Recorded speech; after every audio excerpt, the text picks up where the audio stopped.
You ask Tiger to solve. This deals with linear equations with one unknown. The final result is p equals -6. Let's solve it step by step. Simplify the expression. Expand the parentheses. Swap sides.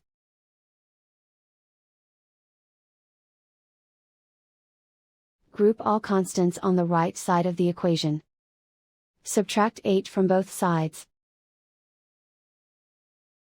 Simplify the arithmetic.